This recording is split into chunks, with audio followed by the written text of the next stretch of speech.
Assalamualaikum warahmatullahi wabarakatuh. Bertemu lagi untuk perkuliahan online di kesempatan kali ini untuk mata kuliah keperawatan gawat darurat dan manajemen bencana. Pada kesempatan kali ini kita akan membahas tentang banjir. Ya, jadi nanti akan ada tugas yang harus dikerjakan oleh mahasiswa dan silakan nanti dijelaskan secara singkat di forum dan dijelaskan secara lengkap di kantung kuis, nanti di-upload atau di-submit maksimal 7 hari atau 1 pekan. Kita mulai saja ya tentang banjir. Ya, jadi banjir ini sudah menjadi langganan di Indonesia, terutama di kota-kota besar seperti di ibu kota, ya, terutama di Jakarta. Dan ini memakan banyak korban, ya. Maksudnya terutama korban harta, ya, atau luka-luka.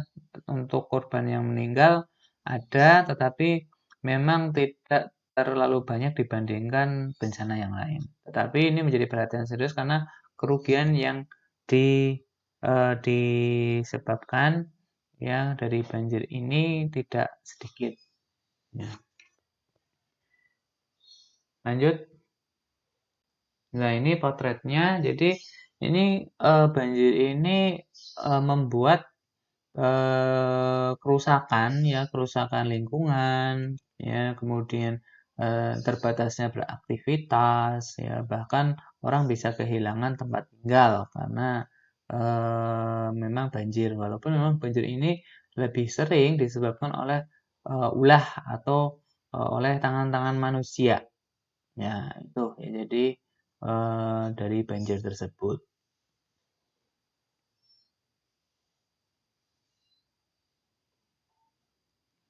Apa itu banjir?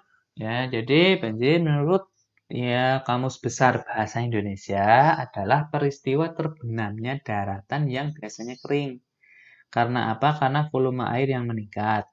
Nah, menurut Wikipedia, banjir adalah peristiwa yang terjadi ketika aliran air yang berlebihan merendam daratan. Nah, menurut Undang-Undang Nomor 24 Tahun 2007, banjir adalah peristiwa atau keadaan di mana terendamnya suatu daerah atau daratan karena volume air yang meningkat. Sedangkan menurut Uni Eropa, banjir adalah perendaman ya, daratan oleh air yang berjumlah sangat banyak yang nantinya akan kembali surut.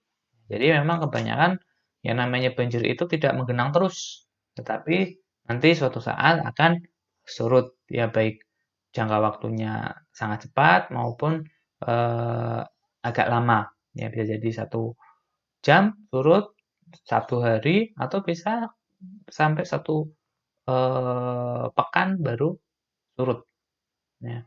Jadi bisa disimpulkan bahwa banjir adalah peristiwa meluapnya air ke daratan karena volume air yang meningkat. Kemudian bagaimana penyebab banjir? Yang pertama adalah faktor alam. Ya, faktor alam yaitu jumlah dan lamanya curah hujan. Ya, kemudian yang kedua adalah penurunan muka tanah. Yang ketiga, pembendungan aliran sungai akibat longsor, sedimentasi, dan aliran lahar dingin. Ya, memang ada beberapa yang terjadi karena jumlah dan lamanya curah hujan seperti zaman dulu itu kalau kisahnya Nabi Nuh gitu ya, itu seperti itu. Nah, kemudian penurunan muka tanah ini sebenarnya lebih disebabkan karena adanya pengerukan di dalam tanah atau sangat bangunan yang penuh gitu ya, atau pengambilan air tanah ya dari dalam yang sangat besar. Nah, ini bisa menyebabkan penurunan muka tanah sehingga ketika ada air, ya, ada hujan, ya, itu akan menggenang. Ya, bisa juga adanya bendungan ketika tanah longsor. Lah, biasanya tanah longsor ini juga lebih banyak disebabkan karena campur tangan manusia, karena ulah manusia. Ya. Jadi sebenarnya yang faktor alam full atau faktor alam secara secara penuh itu hanya jumlah dan lamanya curah hujan. Kalau penurunan muka tanah ini sebenarnya lebih banyak terjadi penurunan itu karena campur tangan manusia atau ulah manusia. Begitupun juga bendungan aliran sungai akibat longsor ya. Longsor ini juga akibat dari manusia ya, sedimentasi juga dan aliran kecuali aliran lahar dingin. Ya, kalau aliran lahar dingin ini memang karena faktor alam. Jadi hanya curah hujan dan aliran lahar dingin yang betul-betul full murni dari faktor alam. Sedangkan penurunan muka tanah dan bendungan aliran sungai akibat longsor serta sedimentasi ini lebih karena ulah manusia sebenarnya. Nah, ini yang harus dipahami. Nah, selain itu, tadi selain faktor alam secara murni dan secara karena sebelumnya memang ada faktor resiko dari ulah manusia, yang full dari campur tangan manusia adalah pemukiman di bantaran sungai. Ya, kemudian penggundulan hutan di daerah hulu sungai ini juga termasuk selain mengakibatkan longsor, juga bisa langsung sebagai penyebab utama dari banjir. Ya, misalkan curah hujannya walaupun tidak terlalu banyak dan tidak lama, tapi karena penggundulan hutan sehingga air yang harusnya ditahan oleh eh, tanaman ya yang ada di hutan. Nah, ini karena tidak ada sehingga langsung menuju ke bawah. Akhirnya menyebabkan banjir. Kemudian yang berikutnya adalah keterbatasan atau ketidakpedulian terhadap upaya pemeliharaan bangunan pencegah banjir, dan yang sebenarnya yang menjadi masalah di Indonesia terkait dengan sampah ya, sampah yang sangat banyak ya, buang sampahnya sembarangan misalnya, ini menyebabkan aliran sungai menjadi terbendung. Kita lanjutkan. Lanjut, apa dampak dari banjir? Jadi banjir juga memberikan dampak. Yang pertama adalah dapat merusak sarana dan prasarana, kemudian memutuskan jalur transportasi, yang berikutnya mengganggu aktivitas sehari-hari, yang keempat adalah menimbulkan gangguan kesehatan, yang kelima adalah dapat menyebabkan erosi dan tanah longsor. Nah, ini masih banyak ya dampak negatif dari banjir yang wajib kita untuk menjaga kebersihan lingkungan agar terhindar dari bahaya banjir. Bagaimana tanda-tanda akan terjadinya banjir? Yang pertama adalah air di sungai mulai meluap. Kemudian air di lingkungan yang awalnya bersih menjadi kotor. Selanjutnya susahnya mendapat air bersih. Yang keempat, volume air di bendungan, waduk, dan danau semakin banyak. Dan yang berikutnya adalah sering juga terjadi longsor. Nah, ini adalah daerah rawan banjir yang ada di Indonesia ya, berdasarkan data dari BNPB. Ya, jadi seperti ini. Kemudian untuk tugasnya adalah bagaimana penanganan atau penanggulangan banjir. Itu tugasnya. Ya, silakan kalian cari, kalian browsing ya. Kalian cari di internet ya, misalnya bagaimana penanggulangan banjir ya. Itu untuk tugas dari banjir. Selanjutnya kita lanjut untuk materi berikutnya, yaitu kebakaran hutan. Yang berikutnya adalah tentang kebakaran hutan. Ya, ini sering terjadi terutama di daerah Sumatera ya, ataupun di Kalimantan. Ini sering terjadi kebakaran hutan. Ya, kita lihat dari pengertian hutan dan kebakaran hutan ya. Hutan adalah suatu tempat atau area yang di situ banyak ditumbuhi pepohonan, terutama pepohonan yang besar ya. Jadi kalau pepohonannya cuma palawija ya, atau hanya rumput atau padi, itu bukan hutan. Tapi hutan ini ditumbuhi oleh pohon-pohon besar yang memang hutan ini bisa menyerap air supaya air terutama air hujan tidak langsung ke bawah ya. Ini fungsi dari hutan yang di sini memang kaya akan oksigen. Nah, kemudian bagaimana dengan kebakaran hutan? Kebakaran hutan adalah adanya api ya yang membakar pohon-pohon besar tersebut. Ya, itu yang dimaksud dengan kebakaran hutan. Nah, hutan sendiri punya manfaat. Ya, manfaat hutan yang itu pertama adalah sebagai sumber makanan. Ya, jadi di hutan ini ya kita bisa mendapatkan banyak makanan, ya terutama buah-buahan. Ya, bisa jadi sayuran ya atau makanan-makanan pokok. Lalu di Sulawesi atau di Papua ya, itu ada makanan khas, yaitu makanan pokok mereka adalah sagu. Nah, itu juga biasanya ngambil dari hutan. Kemudian yang berikutnya adalah untuk menyerap CO2 ya. Gas karbon dioksida ini bisa diserap ya karena hutan atau misalkan tumbuhan ini bernafas ya mengambil eh, CO2 untuk bernafas dan mengeluarkan O2 pada siang hari ya. Jadi selain menyerap CO2 juga menghasilkan O2. Kemudian yang berikutnya adalah untuk mencegah terjadinya erosi. Jadi tanah tidak mudah terbawa air ya ketika hujan ya karena terikat ya oleh akar-akar tumbuhan atau pohon-pohon yang besar. Nah, kebakaran hutan ini menjadi salah satu fokus ya terutama di eh, lahan-lahan gambut ya di Kalimantan atau di Sumatera ya karena terutama di musim kemarau mudah terjadi kebakaran hutan. Nah, kalau kebakaran hutan ini biasanya seringnya merembet ya terutama apabila angin itu bertiup kencang sehingga dia akan menyambar ke tumbuhan yang di sekitarnya yang belum terbakar. Nah, makanya ini penanganannya juga tidak mudah. Ya, jadi dan akibatnya juga seperti terutama asap. Ya, asapnya bisa sampai ke negara tetangga akibat kebakaran hutan yang terjadi. Jadi angin juga ini akan mempengaruhi cepatnya penyebaran atau area yang terbakar ya dari kebakaran hutan tersebut, terutama di musim kemarau. Ya. Nah, bagaimana jenis-jenis kebakaran hutan? Yang pertama adalah kebakaran permukaan, ya hanya di permukaan saja. Kemudian yang kedua adalah kebakaran tajuk. Ya, ini lebih luas lagi. Yang terakhir adalah kebakaran atau api tanah. Jadi apinya sudah sampai ke tanah, ya tanahnya terbakar.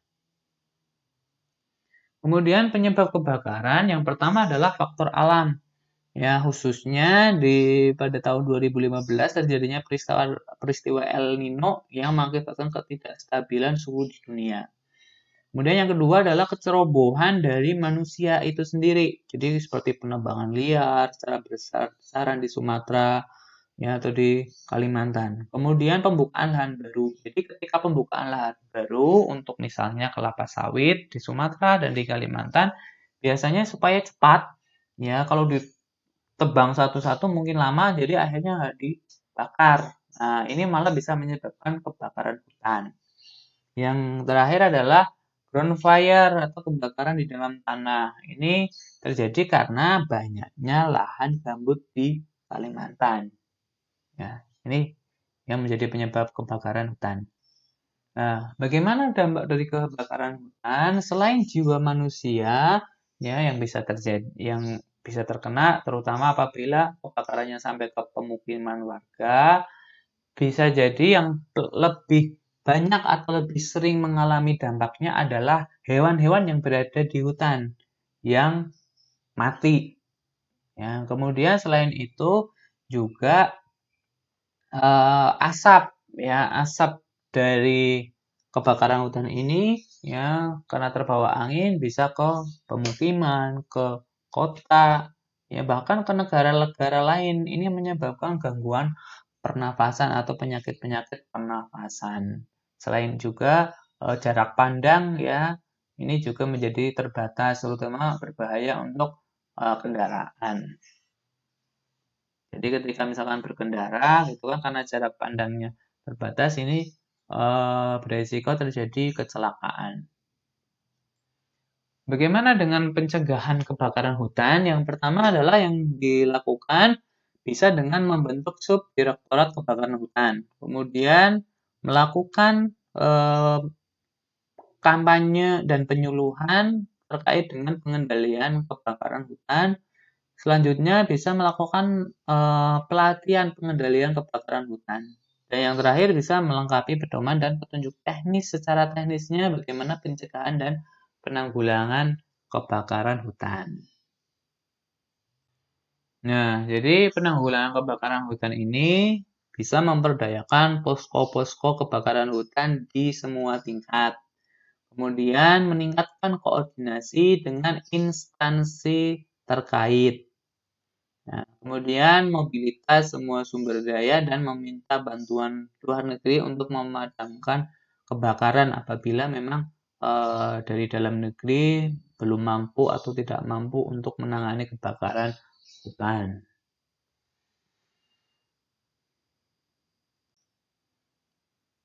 Nah, ini tadi terkait dengan kebakaran hutan. Jadi kalau kita lihat ya di Indonesia, terutama di daerah Sumatera ya, walaupun di kemarin beberapa waktu yang lalu ya di Jawa Tengah ya, terutama di gunung sempat terjadi di gunung kalau nggak salah di Gunung Sumbing atau Gunung Sindoro juga pernah kebakaran hutan ya. Kemudian kalau itu karena memang kalau nggak salah, kalau tidak salah karena kemarau yang sangat panjang. Kemudian ya, beberapa terjadi kebakaran hutan terutama di gunung-gunung ini terjadi karena ketika orang-orang yang mendaki gunung itu sering membakar sesuatu atau misalkan hal yang sepele potong rukuk, puntung rokok ya, puntung rokok yang dibuang sembarangan padahal belum mati atau ketika membuat perapian ya sebelum ditinggalkan ya ternyata belum dimatikan secara betul. Jadi ketika membuat api unggun misalnya ya jadi tidak dipastikan mati ya bisa jadi masih ada apa namanya bara apinya. Nah, ini juga sangat berdampak pada terjadinya kebakaran hutan. Nah, jadi kampanye dan penyuluhan pengendalian kebakaran hutan ini sangat penting. Ya, jadi ini sangat penting. Nah, ini penyuluhan ini bisa dilakukan ke masyarakat sekitar, ya, kemudian bagi gunung-gunung yang dijadikan sebagai tempat camping, ini juga harusnya orang yang atau orang-orang yang berkepentingan ya di dalam melestarikan hutan itu atau orang-orang yang membuka hutan sebagai wilayah camping juga harusnya memberikan penyuluhan atau kampanye terkait apabila terjadi terkait dengan pengendalian kebakaran hutan. Jadi ini yang harus dilakukan dan tidak bisa hanya dilakukan oleh satu dinas terkait saja atau misalnya oleh dinas kehutanan, tetapi juga harus ada partisipasi dari masyarakat sekitar, terutama di masyarakat yang dekat dengan hutan. Ya, mereka juga harus punya kepedulian ya terkait dengan kebakaran hutan.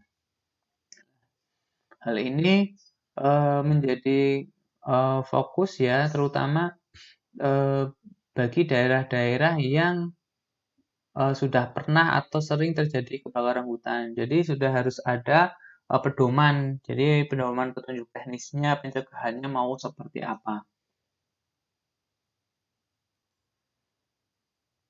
Nah, kalau misalkan sudah terjadi kebakaran, ya bisa memang ada koordinasi lintas sektor ya, baik dari TNI, ya Polri misalnya, kemudian dari apa namanya instansi yang terkait, ya masyarakat, desa dan lain sebagainya. Nah, ini harus ada koordinasi yang baik. Ya, saya rasa itu saja. Semoga bermanfaat. Dan untuk hari ini, untuk materi kebakaran hutan tidak ada tugas. Yang tugas hanya untuk banjir saja. Saya kira itu saya akhiri. Wassalamualaikum warahmatullahi wabarakatuh.